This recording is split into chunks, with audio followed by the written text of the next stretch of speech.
हर हर महादेव, जय महाकाल। स्वागत है आपका कहानी मंगल चैनल पर। आप देख रहे हैं आपका अपना चैनल कहानी मंगल।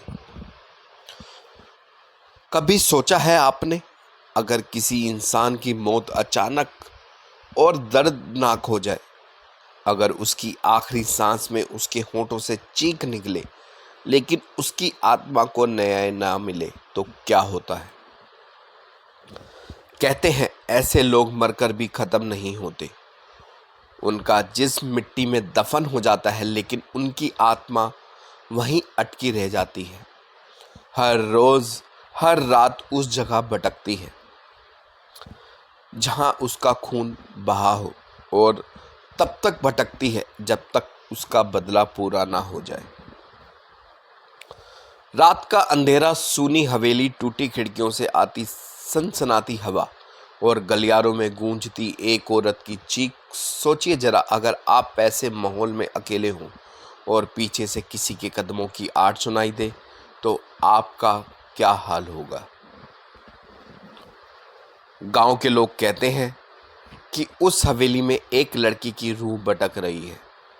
वो लड़की जिसने कभी मासूम आंखों से सपने देखे थे, लेकिन उन सपनों को बेरहमी से कुचल दिया गया। उसकी सांसें छीन ली गई, उसकी चीखें दबा दी गई, उसका जीवन खत्म कर दिया गया। लेकिन मौत ने भी उसकी कहानी पूरी नहीं की। उसकी अधूरी जिंदगी एक अधूरी आत्मा बन गई। वो आत्मा जो हर रात अपने दर्द में कराहती है, जो अपने गुनाहगारों से हिसाब मांगती है, और जब वो हिसाब लेने निकलती है तो उसका सामना करने वाला कभी जिंदा नहीं बचता। हवेली की दीवारों पर लाल खून के धब्बे अब भी दिखाई देते हैं। आईनों में उसकी झलक, कुएं से आती सिसकियां और आंगन में गूंजती उसकी ठंडी सांसें आज भी उस दर्दनाक रात की गवाही देती है। लोगों को कहना है कि उस हवेली में जब घड़ी रात के 12 बजाती है तो जमीन कांपने लगती है, किसी अदृश्य ताकत की आहट सुनाई देती है, और तभी सफेद साड़ी में लिपटी एक परछाई गलियारों से निकलकर आपको घूरती है। कभी उसके चेहरे पर दर्द झलकता है, कभी खून से लथपथ उसका चेहरा खौफ का साया बन जाता है।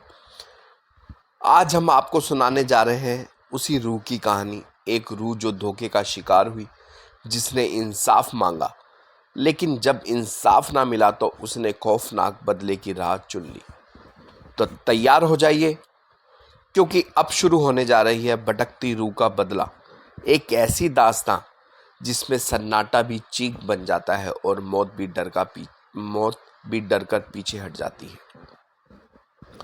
कभी कभी मौत किसी इंसान को शांति नहीं देती, बल्कि उसकी आत्मा को और भी बेचैन कर देती है।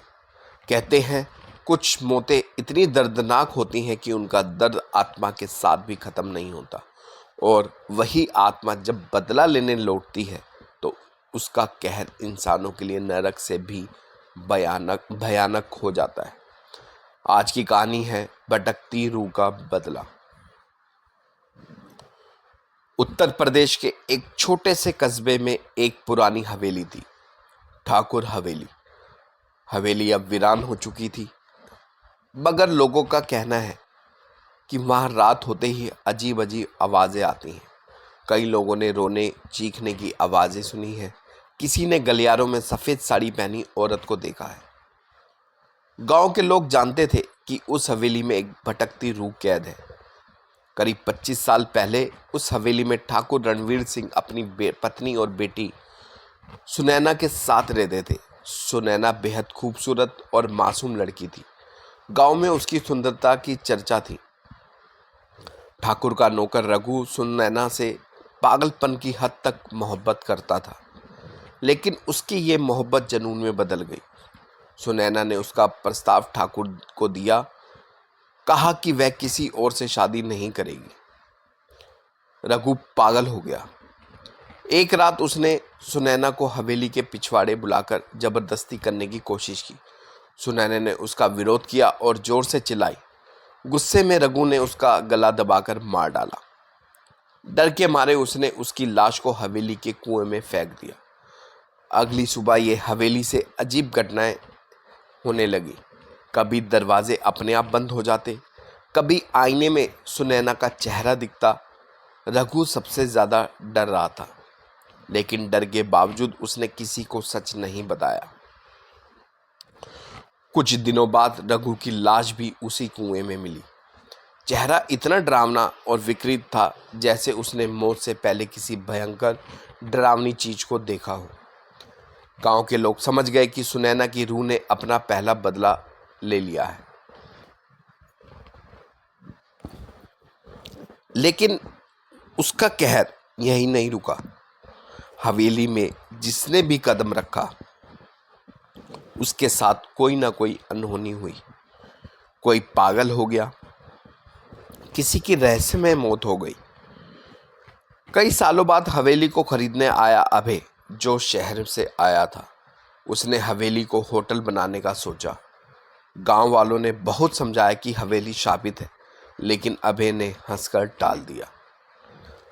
रात में जब वह हवेली में पहली बार रुका तो उसने साफ देखा कि कमरे के आईने में एक लड़की सफ़ेद कपड़ों में खड़ी है।